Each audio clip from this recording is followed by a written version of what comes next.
So this is the first video that I'm trying, intending to do more.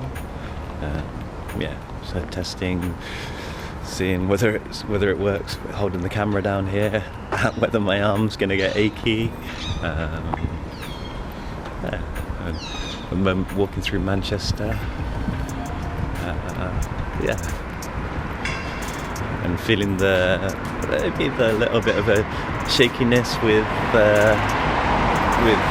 how to speak naturally, and also whether you'll be able to hear with all the cars going past. I'm gonna get off in a bit and go through the park. Actually, I'll go through this way.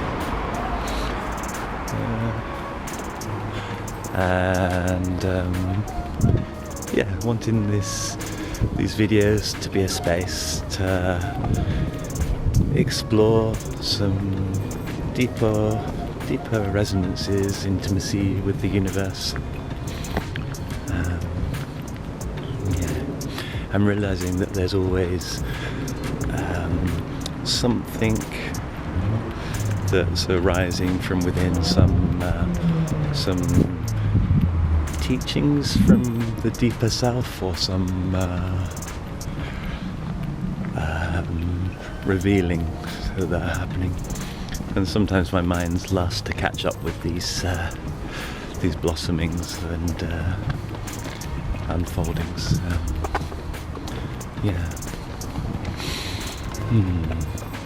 So what was the one that seems to be quite with me at the moment is this learning to have this circulation of our breath, our vitality. It's looking like I can't get through this way. I might have to go around. But anyway,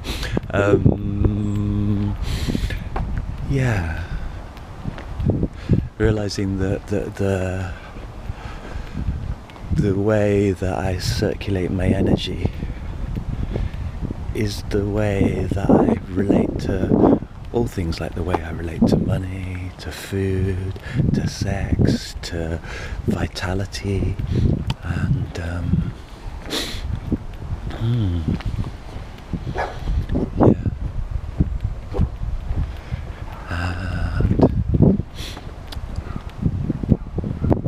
and realizing that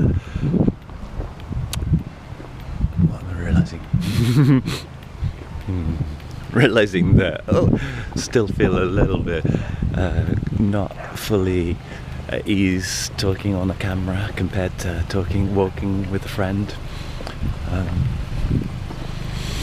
So it's nice to speak into that.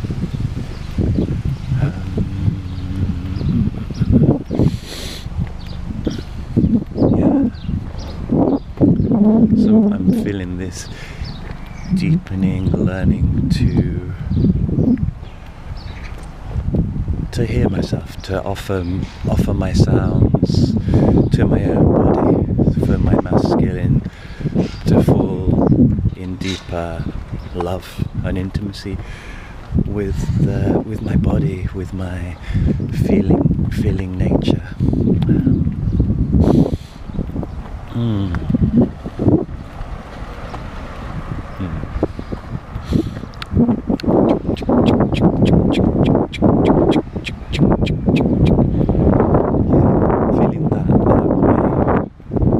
Also feeling how I often start sentences with "I'm feeling."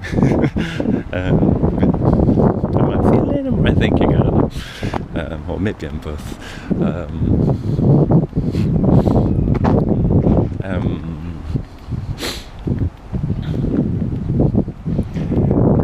the moment, really liking the word subtle. Like, how do I tune into the subtle? How do I tune into that subtle mother, the beingness, the softness, the isness underneath all the forms?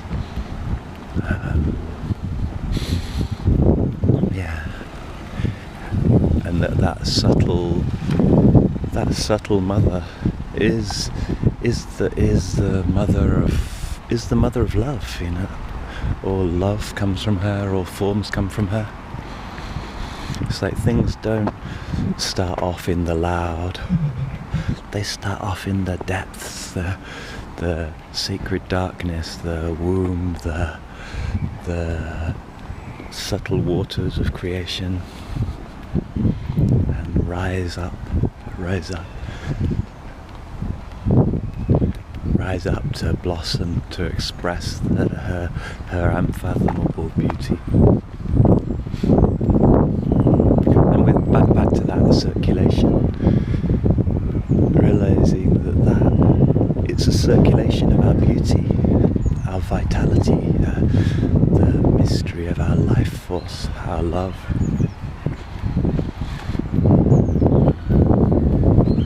And often with different words we can they can end up with lots of baggage and on top, and we don't even know what we're whispering to with them. Like, and one particularly is love. Like, we'll say love. Fast car coming past. We say love, and sometimes maybe we're meeting need, or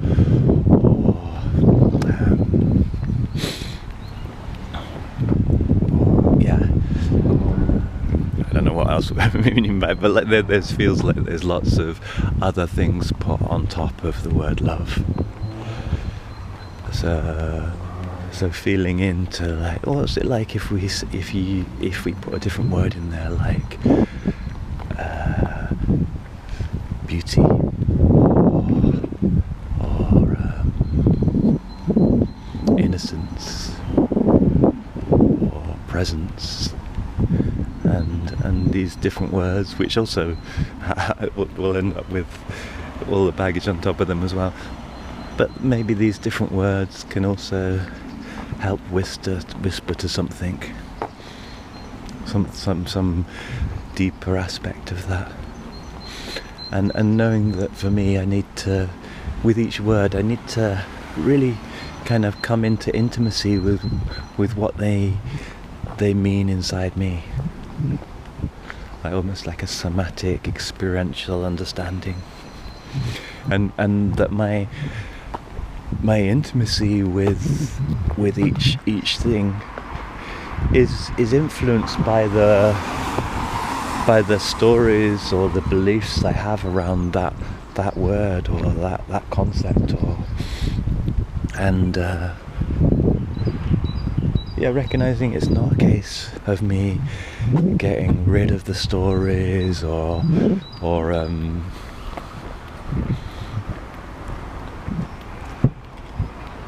it's a case of metabolizing and coming into intimacy with what do they really mean inside me. And it's like that one that Matthew will often talk about like, we don't tell the land what it is. It's like, hey, you are this, but listen, deeply listen, and then allow that listening to be a speaking and an offering, and maybe this conversation with the land, and maybe that conversation with love. What is love? What is beauty? What is the masculine? What is the feminine?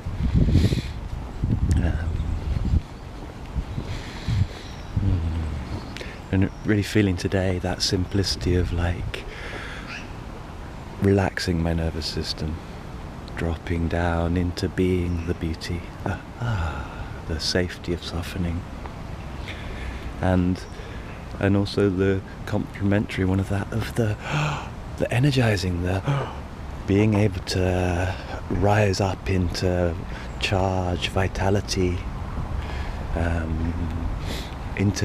to fill up my forms, and then offer them back down again. It feels like the breath is this beautiful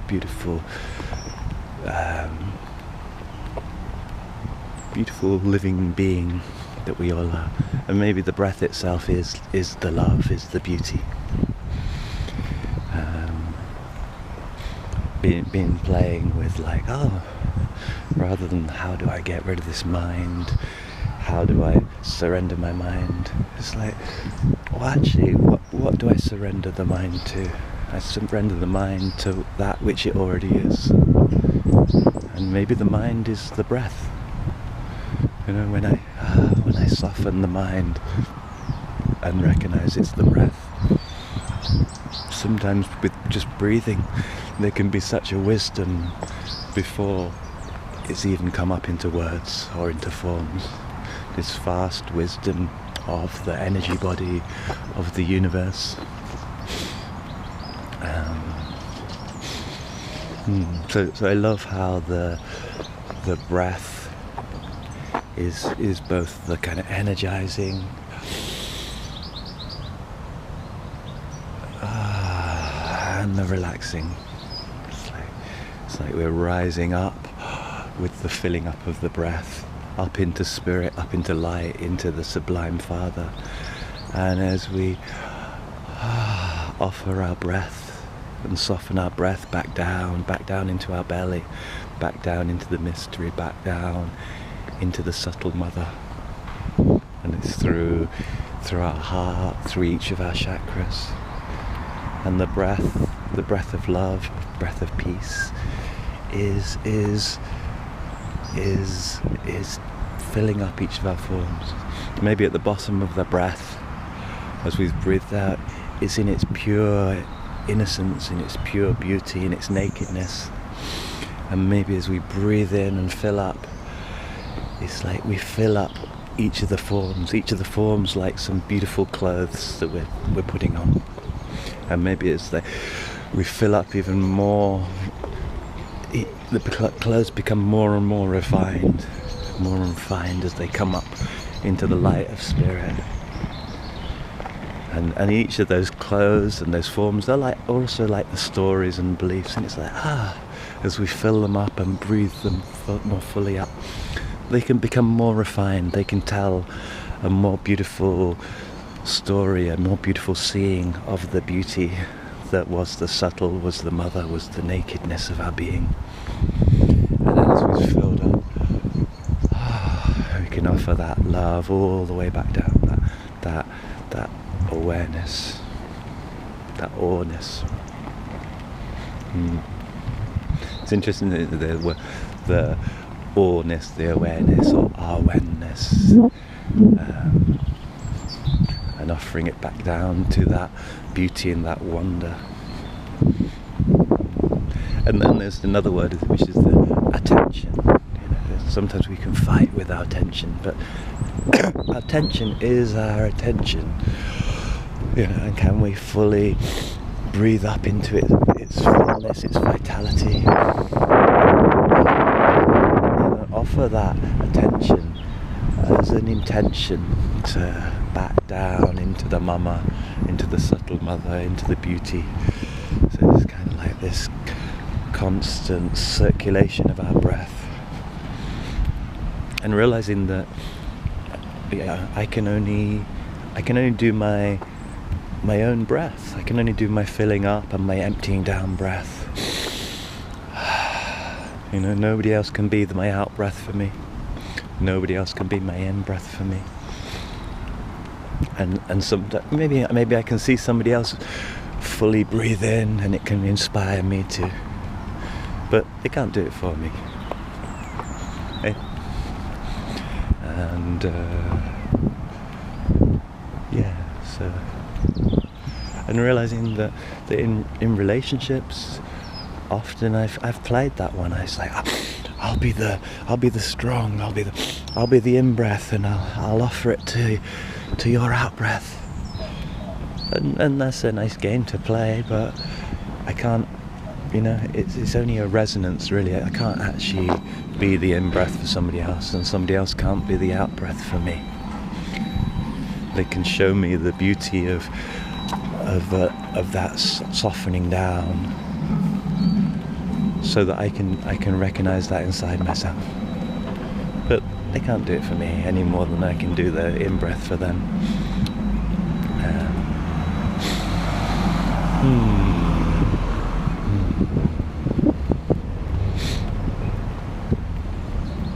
another piece to bring in is like how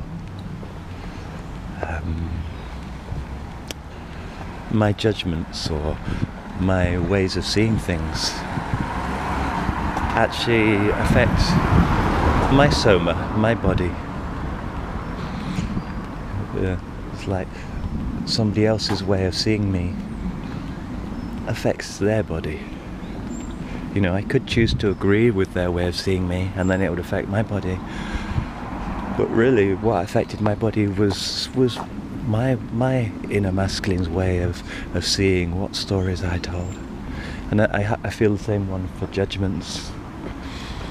It's like my judgments, you know, it's my body that they affect. So if I decide that I think somebody's a dickhead or whatever, it's like, oh, my body feels like I said it to it, to her, to him, and yeah, I think I remember hearing back that the subconscious, but that's not, I don't really kind of, the younger self doesn't know the difference between something I say to somebody else or something I say to me. So it's like when I'm thinking about something about somebody else, my younger self doesn't know the difference between whether I'm saying it to them, to me. So realizing that my judgments, I can learn to offer them to my own body and refine them, and so that they can become discernments rather than this right-wrong making. They can become discernments, or that they can become the love that they already were. Because underneath judgments is this kind of need, trying to protect. But often with that judgment, it's almost like it's forgotten what it's trying to protect.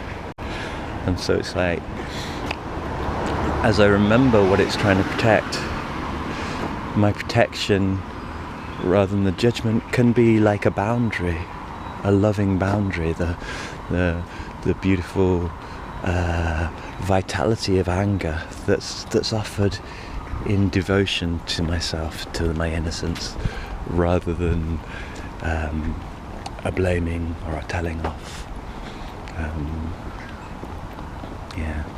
Recently been playing the one of like, what if there was nobody left to blame, including myself, or maybe starting with myself? It's like, what would life be like? How would I navigate this world without the need to blame something or make something wrong? Because when I'm making something wrong, it's me that feels wrong.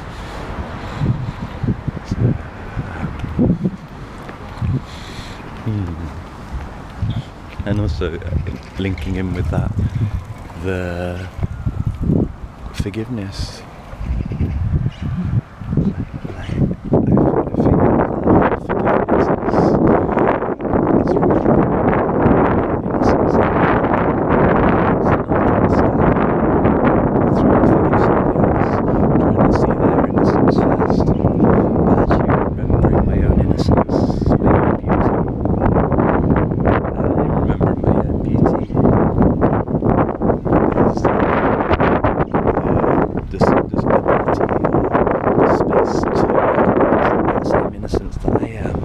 Lives in all beings.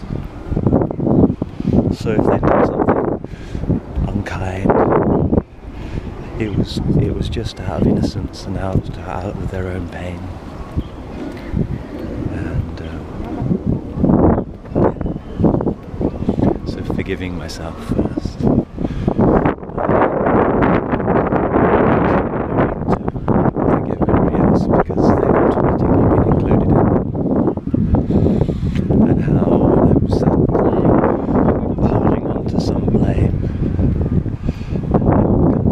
Blaming myself, really. I'm subtly not recognising my own beauty and forgetting my own sense of emotional oneness with all. And that emotional oneness is the subtle mother. So I like as well how and just noticing the way whilst I'm talking, there's certain phrases that I'll say so often, like I like, or I'm realizing, or I feel. So what was that? I like everything is arising from that subtle mother, and it's beauty when I recognise that that's who I'm talking to all the time. I'm talking to that subtle mother, that subtle oneness, those subtle planes of existence, the deep soul inside all. And it's like every form, every expression has arisen from her beauty, from her vitality. Just to praise her.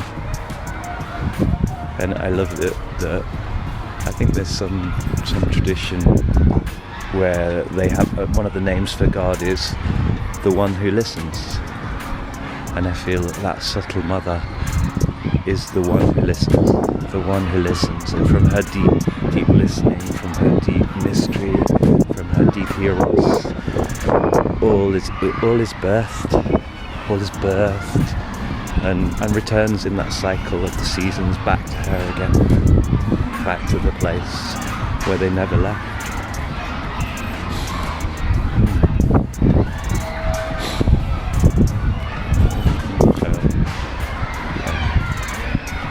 Enjoyed this little exploration with you all. Gonna check out, see how whether it works as a video and post it on YouTube. Blessings to you all. Blessings, love, and I love you all.